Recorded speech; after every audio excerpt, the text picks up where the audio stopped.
Hello everyone, welcome back. In today's video, we've got a couple of things to discuss, including a couple of signings, some PTO updates, a head coach signing in Arizona, as well as some trade rumors involving the Florida Panthers, Arizona Coyotes, Toronto Maple Leafs, Calgary Flames, and Nashville Predators. And we'll go to all of that coming up right now.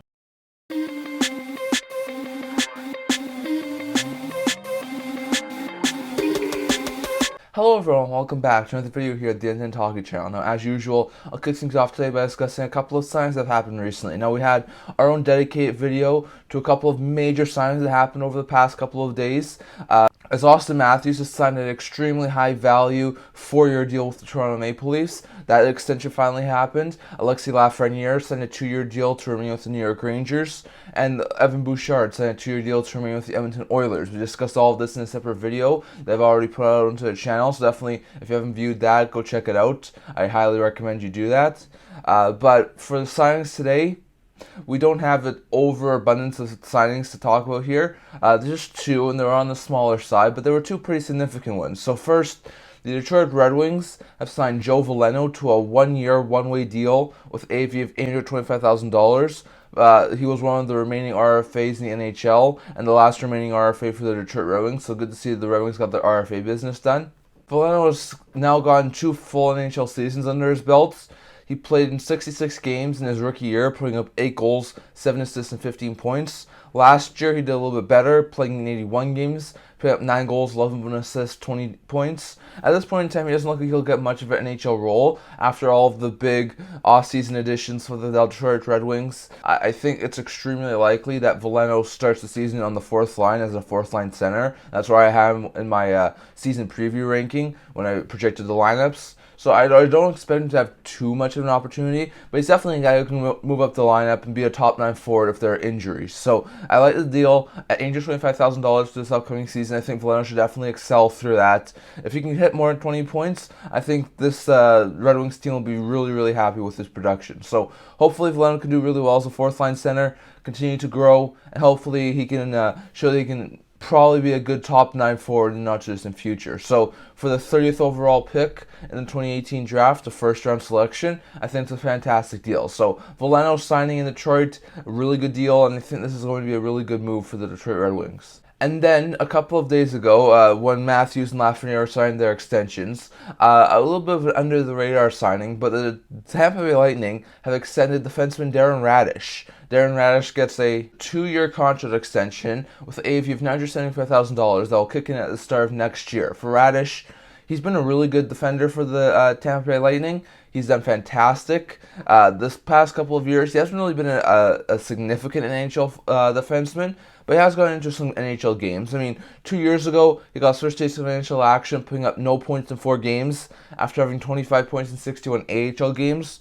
Last year, had 51 points in 50 AHL games, was able to be called up on multiple occasions, really did well, and he got a goal and 3 points in 17 games. And after that, was able to play in all 6 of the team's playoff games in the playoffs last year and put up 2 points. So I think there's a really good chance Raddysh could definitely be an NHL defenseman next year, whether it be as a 6th, 7th, or 8th defenseman. I think there's a really good chance Raddysh makes the NHL roster. So I would not count out Raddysh being an NHL defenseman next year. And with this extension, he seems like he's going to be remaining in Tampa for the next couple of years. So a really good sign there for Tampa to get Raddysh under contract for the next couple of years, especially with some of their defensemen becoming UFAs in the next year or two. So a really good sign there for Darren Raddysh. I think he should definitely live up to that contract. So a really good sign there for Raddysh. A good job for Veleno to extend. As with the Veleno extension, there's now only 8 RFAs left in the NHL. As the Ducks still have Drysdale and Ziegler to sign,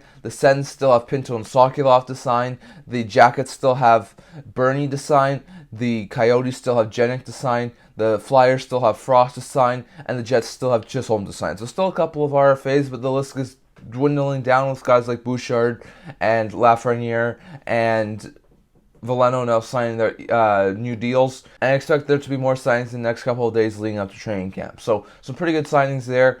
Going over to some PTO updates. Now, as we talked about on Tuesday, we said that there were some PTO updates we wanted to touch on. The first PTO updates of the season. We said that Brandon Sutter was announced that he was going to Edmonton Oilers training camp on a PTO, as well as Alex Chiasson in Boston and Nathan Boileau in Carolina. And we've now gotten a couple more PTOs that have been updated. So first, Scott Harrington, a good 6th, 7th, maybe 8th defenseman for an NHL team, has announced that he's going to be going to training camp with the Anaheim Ducks on a professional tryout. So a really good job there for Harrington. If I'm correct, Harrington began the season last year on a PTO as well. I think he went to a PTO with San Jose, and then he was playing with San Jose for majority of the season last year. So good to see if he's going to PTO again. A team like the Ducks, who don't have a huge amount of NHL experience on the defensive end, could use a depth guy like Harrington. So I think Harrington stands a good chance to make the NHL roster. The Columbus Blue Jackets have signed 3 guys. That is center Nathan Schnarr, right shot defenseman Nicholas Malachi, and goalie Aaron Dell. The Jackets have an extremely deep forward and defensive group. Schnarr's now a guy who would have usually made an NHL roster anyways, so maybe he gets a 2-way deal as some added depth in case the Jackets run into more injuries this year. But I wouldn't expect Schnarr to be a likely candidate to get an NHL contract out of a PTO. Malachi has had some NHL experience in the past. I could see him maybe get a 2-way deal, but just like Schnarr, he's not usually an NHL player, and the Jackets have a really deep defensive core. So I'm not exactly sure if Malach will make the NHL roster and get an NHL deal for the Jackets, but I think it's a good opportunity for him to get some playing time. And then the Jackets also signed Aaron Dell. I think there's a chance that Aaron Dell does get extended because the Jackets, unlike some of these other teams in the NHL, don't have a fantastic goaltending core. Merzlikins is an okay 1A. I think Tarasov in a couple of years could be their starter, so he could be a 1B as of right now, but they don't really have a good third stringer. So maybe signing Dell as like the third string goalie in Columbus, maybe that's a possibility. So I will definitely think he's the most likely of the 3 to possibly earn an NHL contract to have a PTO. But definitely, the Jackets have announced they bring 3 guys to training camp on a PTO. The Colorado Avalanche are bringing Peter Holland in on a professional tryout. Holland is a former NHL player, and he was a good depth piece a couple of years ago, but he hasn't been in the NHL since 17-18 season. So he hasn't been in the NHL for quite a while now. So I'd be surprised if Peter Holland was going to be making an NHL return and getting a 2-way deal. I think it's extremely unlikely for him. Just a little bit surprising that he's actually going to camp on a PTO. And then on top of that, like you said, you got Edmonton, Boston, Carolina signing got just a PTO. And then you got the big one. Tampa Bay signed Austin Watson to a PTO. So Watson's a decent checking forward. He can definitely be a solid physical forward. So it's good to see that he signed his PTO. I know there was a lot of talk. He was looking for a multi-year deal earlier in the offseason. That's why he didn't want to re-sign in Ottawa. So instead of signing in Ottawa, he tested free agency. It seems like there wasn't really much in free agency, and now he's going to be going to Tampa on a PTO, and hopefully he can earn himself a new contract. So a good PTO there. I think if he can get a 2-way deal or possibly a cheap under $1 million deal in Tampa, he could be a fantastic bottom 6 addition for the Bolts. So I think that could be a really good fit there for Watson. But definitely, he's going to be going to training camp on a PTO, and hopefully, either with Tampa or with another team, he can get a 2-way NHL contract. And one other one that I do want to touch on is the St. Louis Blues have announced that they've signed Isaiah Ratcliffe, who is a former Philadelphia Flyers prospect, to a PTO, but he does have an AHL contract with the Chicago Wolves. So I'm not exactly sure how that will affect his contract status if he does wind up signing a 2-year deal. I'm not sure what happens with the AHL contract, so going to be interesting to see, but that's another guy who has signed his PTO and will be going to training camp with the St. Louis Blues. So some pretty interesting guys there, but there's definitely been a couple of guys who have been announced to be going to training camp on PTOs, and it sounds like there's going to be still probably a couple more before the season starts. So going to be interesting to see, but I think Watson, Dell, Harrington are the most likely guys to possibly get NHL contracts out of their PTO options. So going to be interesting to see there. One other thing before we get to the trade rumors I want to touch on, and that is the Arizona Coyotes head coach Andrew Tourigny has signed a 3-year contract to remain the head coach of the Arizona Coyotes. He's done a fantastic job, in my opinion, as the Arizona Coyotes head coach. He was brought in a couple of years ago. He was not brought in to bring this team to the playoffs. He was brought in to help this team continue to grow and build together as a team. Tourigny has really helped that team turn things around in Arizona. They haven't been an overly successful team, but they went from an extreme bottom dweller 2 years ago. They were still a more bottom dwelling team this past year, but they were a lot more competitive, and I think it surprised a few people with just how competitive they were last year. So just given those facts, I think that's a fantastic 3-year extension for Tourigny. I'm not exactly sure what the dollar value is on his deal, but to sign him, he was going to the final year of his deal, so to sign him for this year, plus another 3 more seasons, I think it's a fantastic deal for Tourigny. So hopefully in the next couple of years, whether it be this year or maybe in the next 1 or 2 years, I think Arizona should have a shot at eventually competing for NHL playoff spot, and I think eventually it should be one of the more dominant teams in the Central Division, as they are a really good up-and-coming young team. So good to see the Coyotes sign their head coach to a 3-year deal, and I think he should continue to help this team grow and get closer and closer to the playoffs. So some really good signings there, both on the player side, the coaching side, and some good PTO updates. Next, we go over to the trade rumor part of the video. So we're going to start here with a couple of possible trade candidates that we've been mentioned. Now, about a week and a half ago, The Athletic put out a new trade bait board discussing some possible trade candidates they could see happen before the start of the season. And a couple of them really caught my eye. First being Sam Reinhart in Florida, and second being Nick Schmaltz in Arizona. So we'll start with Reinhart in Florida. Sam Reinhart's entering the final year of his deal. He has a $6.5 million cap hit, so a really, really high cap hit, but he's an extremely talented middle six forward. He's shown in the past couple of years he can be an extremely talented player. A couple of years ago, his first season in Florida, playing majority of the time on the third line, he put up 82 points. This past year, he put up 67 points, playing in a more of a top 6 role. But still, he can put up between 65 and 80 points a season. He's shown that in the past before. He's a really good middle six forward. He can play on the power play. He's a really versatile and a really good forward. He can also play center. He can play wing. So there would be a lot of teams interested in him. I think there's a very likely chance that he could possibly get dealt at some point. I still think the Panthers could use some defensive help, especially with Ekblad and Montour starting the season off on injury reserve. So if they could get some help on the defensive end especially, I think there's still a really good chance Reinhart gets moved. So I'm not exactly sure if this could be a trade that happens before the season starts or maybe during the season, in season. Maybe the Panthers look for some defensive help in season. Maybe they have more injuries that happen. Maybe this is the way that they get those help on the defensive end. So I still think it's a possibility Reinhart gets traded. The Panthers are a team who's looking to be competitive this year, so I would not be overly shocked if they got to a trade line, Reinhart's still on their team, and they're still competing for the playoffs, that they possibly keep Reinhart on their team and use him as their own rental. So I think if they're doing well, I don't think they'll be trading him.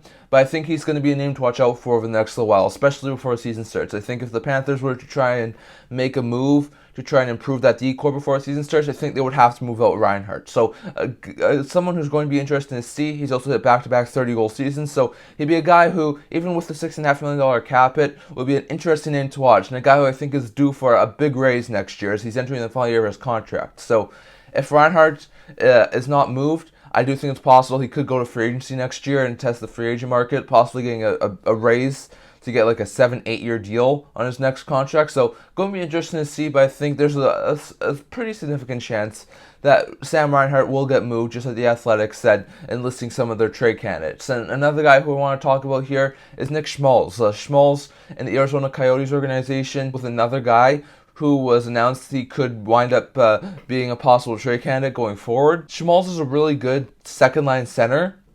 He's a fantastic player in Arizona. I think for the time being, he's definitely a top 6 forward in Arizona.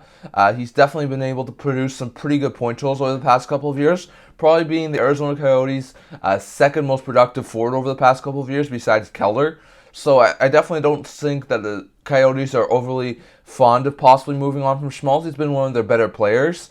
But there was a lot of talk around last year's trade deadline, and even at the beginning of this offseason, before Arizona said they were going to try and be competitive, that Schmaltz was on the table as a possible option for being traded. Now, Schmaltz has a bit of a backloaded contract, So while his AAV is $5.8 million, his actual paid out money is a little bit higher than that. And for an Arizona team who doesn't like to pay out a ton of players a lot of money, for a guy who has a backload contract, it make a little bit more sense that the Arizona Coyotes would want to trade him. So I think there's still a possibility Schmaltz could be traded, even if the Arizona Coyotes are looking to be more competitive now. I think if they could possibly move Schmaltz for maybe some more immediate help instead of possibly moving him for like picks and prospects, I think it's more of a likely a trade right now. But teams were looking for second line centers. I know Carolina was one of the teams. I know Boston could use a second line center. I know there are a few other teams. If Calgary moves on from Lindholm, they could be looking for a second line center. So there are definitely a couple of teams around the NHL who I do think could benefit from adding a second line center to their team. So I would definitely look out for Schmaltz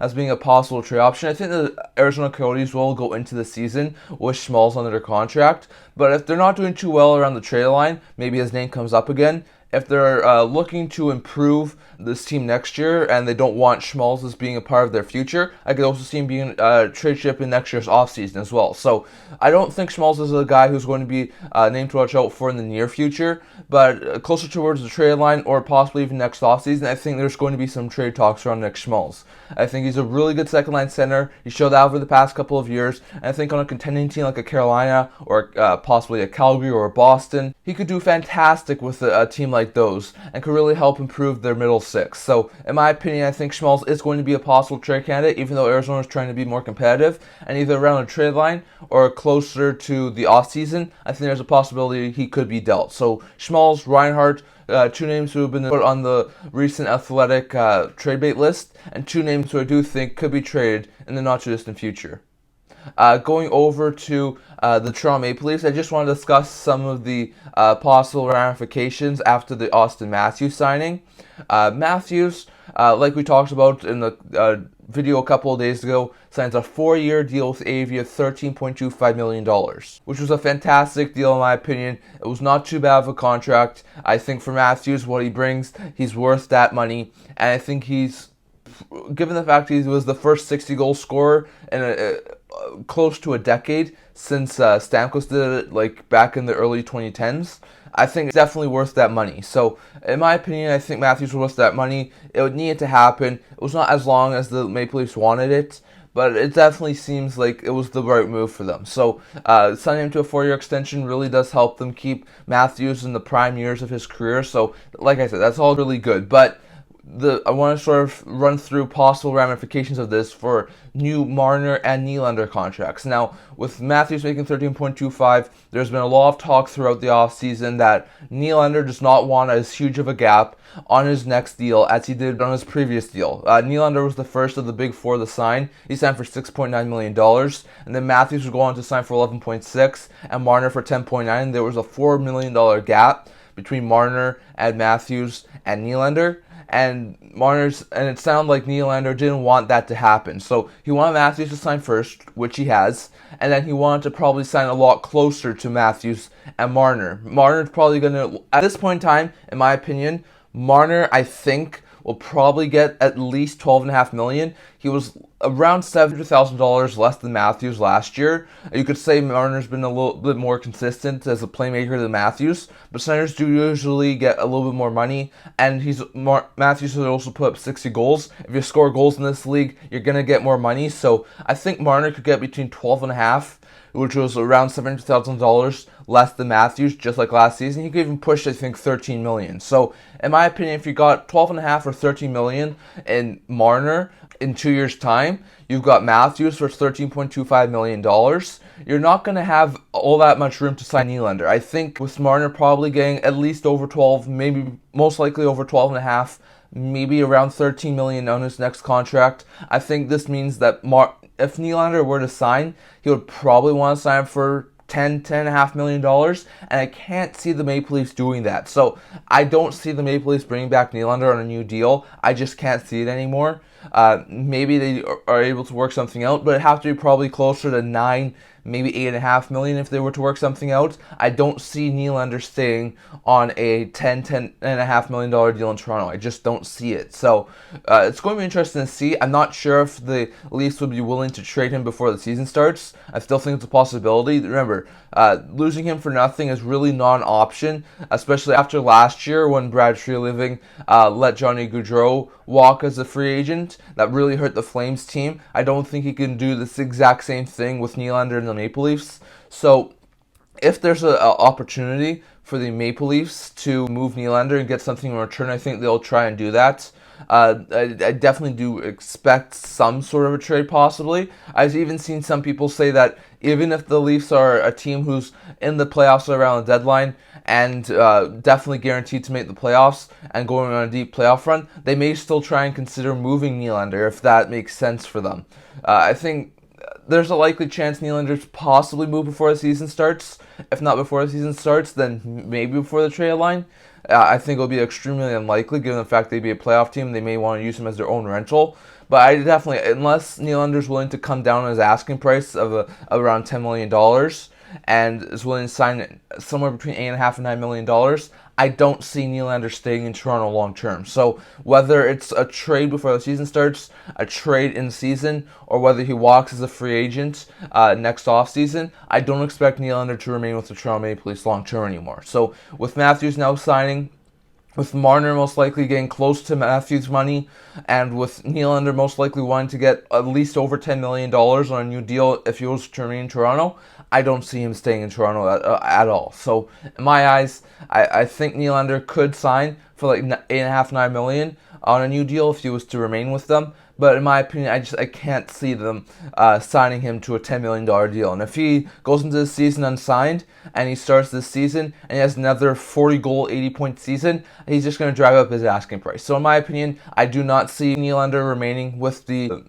Toronto Maple Leafs long term. And I think there's a likely chance that Nylander is either traded before the season, in season, or walks as a free agent. And lastly, I want to talk about the Calgary Flames and Nashville Predators. There has been a lot of recent discussion. I've seen a lot of recent reports saying that linking Noah Hanifin to the Nashville Predators. Now, it sounds like Nashville has some interest in Calgary's Noah Hanifin. I definitely wouldn't be too surprised about that. Hanifin's a really good younger defenseman entering the final year of his deal, a reasonable cap hit of $4.5 million. I would think that if he was to be traded to Nashville, there would have to be some sort of an extension in place, because I don't see Nashville trading him for one season. They're not in a really good position in the Central Division or in the Western Conference in general right now. They're probably one of the many teams who are fighting for that last wildcard spot in the Western Conference this year. So I don't think it will make much sense for them to bring him in as a rental. So if they were to bring him in, I think they would have to try and extend him as well.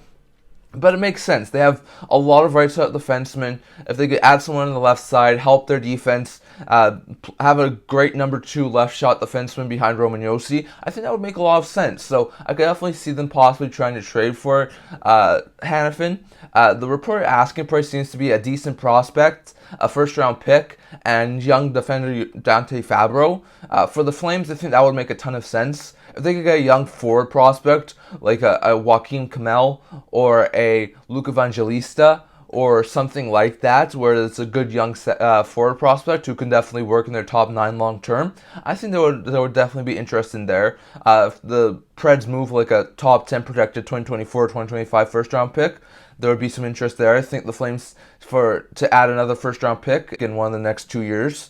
And Fabro, I think, would be a fantastic addition. We know that the Calgary Flames could lose Oliver Shillington, Chris Tanev, Nikita Zadorov, as well as Hanifin to free agency this offseason. So if they were to bring in Fabro, who will be RFA at the end of the deal, they could have a good second pair of right shot defensemen behind Rasmus Andersson. And I think Fabro could really be looking for like a shake-up, change of scenery. So I think that could really work for both Fabro and the Flames. So it'll be really interesting to see if this possible trade comes to fruition. I think there's definitely some interest in the Nashville side to get a left shot defenseman. They have an abundance of right shot defensemen. Like I said, I could see guys like Carrier, Barry, Fabro, Shen are all right shot defensemen, so I could see him try and move one or two of them to try and improve their left side. Hanifin will be a fantastic addition on that second pair.